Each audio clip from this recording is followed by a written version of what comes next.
Colorado senators are trying to make sure thousands of kids in our state will have health insurance. And a bill they're co-sponsoring just passed its first hurdle, the Senate Finance Committee, this afternoon. Now, last week, federal funding lapsed for the Children's Health Insurance Program, or CHIP. Political specialist Sean Boyd live at Denver Health tonight. And Sean, this program helps a lot of lower and middle income families.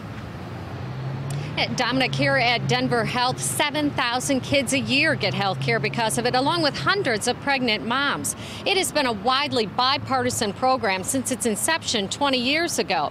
But Congress got sidetracked by Republicans' attempts to dismantle Obamacare last month and allowed the program to expire, putting health care for tens of thousands of Colorado kids in jeopardy. Ready, set, go! Scarlett Montoya among the more than 70,000 kids in Colorado who will lose health insurance if Congress doesn't act. Her parents' income just above the Medicaid threshold. Dad Andrew admits he doesn't know how he'll afford private insurance for Scarlett and her two sisters. I know it would easily be hundreds of dollars extra a month, and that would decimate our family budget. In Colorado, funding for the Children's Health Insurance Program will dry up in 4 months. I would certainly like to be confident, but I tell you, this deadline has been coming for years.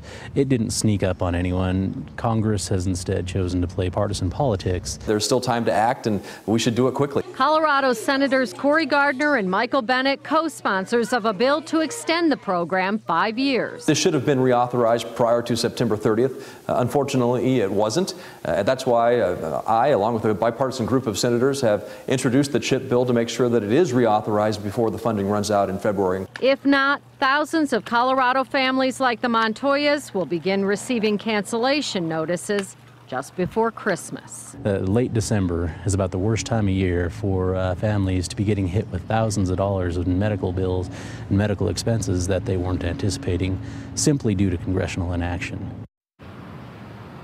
The bill extending the program now heads to the full Senate before moving over to the House.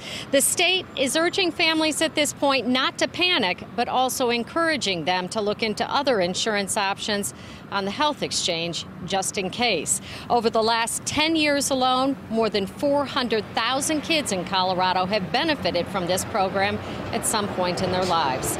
Live in Denver, Sean Boyd covering Colorado First. Sean, thank you.